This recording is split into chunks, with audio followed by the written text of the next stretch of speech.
Hello and welcome back to another one of Paul's beer reviews. Today I've got a beer for you from Fuller's, and it is a can of their black IPA, tropical and dark, coming in at 5.7% ABV.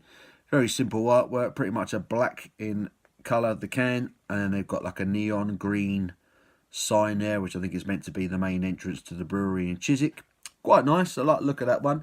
Picked this one up in Waitrose. Yeah, black IPA. It's got lots of tasty notes, lots of information on the can, which is always helpful. Dark, delicious, deceptive IPA. A massive contradictions. This IPA is black like a stout, but features tropical notes to light up the dark, with subtle chocolate and coffee flavours paired with the unmistakable hop kick of a fruity IPA. This beer is sure to tempt every ale aficionado towards the dark side. And it has lots of other notes here. Sight, inky black. Aroma says it should be fruity and zesty. Taste, tropical and roasted. Hops, Chinook, Nelson Sauvin and Target. Malts, Crystal, Munich, Pale Ale, Chocolate Wheat and Wheat. So yeah, plenty of information on this one. It's another one from the sort of the newer Fuller's range. I can't think of many black IPAs that I've had. So I'm looking forward to this one. It sounds incredible. Tropical, yet roasted malts and all that. I'm really not sure what I'm going to get from this, but let's crack this can and see what we get. I paid £3 for this in Waitrose. Along with Tesco, Waitrose have also introduced a whole new load of beers to their range. Very crafty, some of them, and as said on the can, that is, I'll leave that there so we can see it properly. That is very dark. Holding up to the light. There's a bit of red bleeding through the glass on that, but generally that's pretty dark. Very dark looking IPA that. With, there's half a finger of sort of brown, light brown, creamy coloured head on that. Let's get an aroma. Getting the roasted malt straight away, but I'm also getting a bit of citrus with it. So straight away it smells different. I'm getting citrus and roasted malts. That kind of chocolate and coffee that you used to getting with stouts and porters is there. But then there's a slight citrusy freshness to it as well. It's kind of just behind the coffee and the chocolate. Not getting much in the way of tropical fruit on the aroma. But definitely a slight bit of citrus. Just hiding behind those chocolate and coffee and malts. Let's get a taste. Cheers, guys.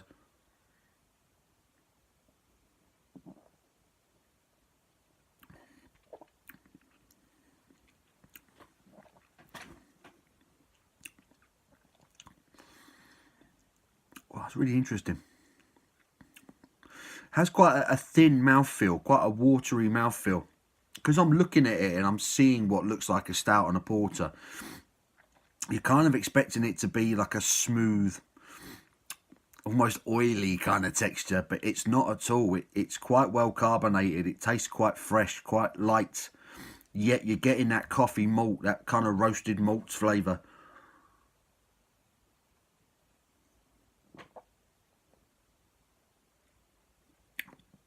You're getting a slight bit of tropical fruit, slight bit of grapefruit, slight bit of passion fruit, very slight though.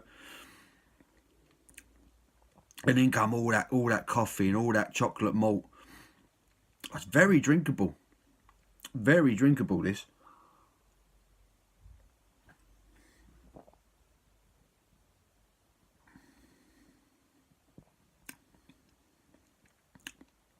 That's really interesting how they've done that. I wasn't sure what to expect with it.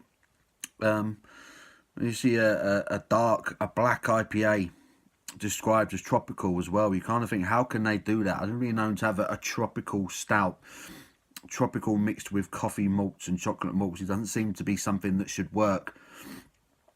The chocolate and the coffee malts are definitely the strongest flavour in this beer. But that tropical freshness, the citrus freshness is there at the beginning of the palate, and it has that kind of tropical IPA mouthfeel throughout.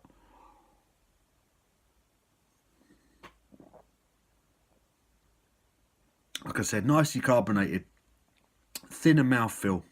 I wouldn't say watery. There's a thickness to it, but not like a stout or porter thickness that you'd be used to if you're into that style. But it's very drinkable. Really nice flavour to it. It's good. But definitely the coffee and the chocolate is the overwhelming taste that you're left with when it's gone. But very nicely carbonated, nice mouthfeel, very drinkable, has that citrus sweetness.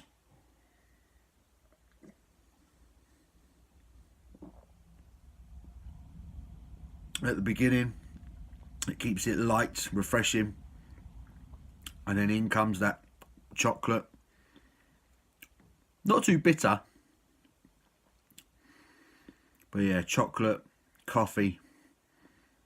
It's tasty. That's a nice IPA. That's very, very interesting beer. This is my first foray into a black IPA from Fuller's, and like I say, the way they described it on the can is tropical and dark. Really wasn't sure what to expect from this, but very interesting. It's another interesting beer from Fuller's.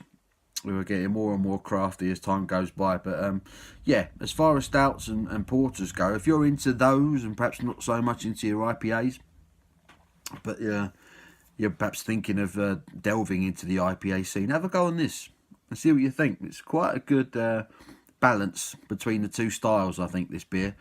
It definitely favours more towards the stout, the chocolate malt, the coffee malt. In the end, that's the lingering flavour, but that tropical and citrus freshness and the light carbonated feel is there throughout. It's a nice balance. It's a very interesting beer, this one.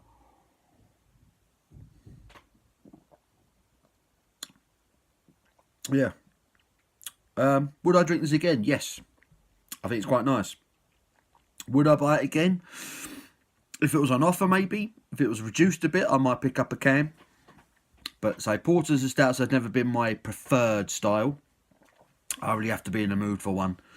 But I picked this one up. I just thought a black IPA from Fuller's, tropical and dark. Sounds interesting. I couldn't resist that. £3 in Waitrose. Go out and grab one. Very interesting beer. I'll give it a score. I like what they've done with it. It's a very nice. It's a very good brew. Very interesting brew. And like most things that Fuller's do, it's good quality. I'm going to give that a solid 7 out of 10. So a 7 out of 10 for Fuller's Black IPA. £3 in Waitrose. Get out, get yourself a go on that. Give it a big thumbs up. And subscribe if you haven't already. Do appreciate the ones who have subscribed recently. And I look forward to seeing you in the next one, guys. Take care.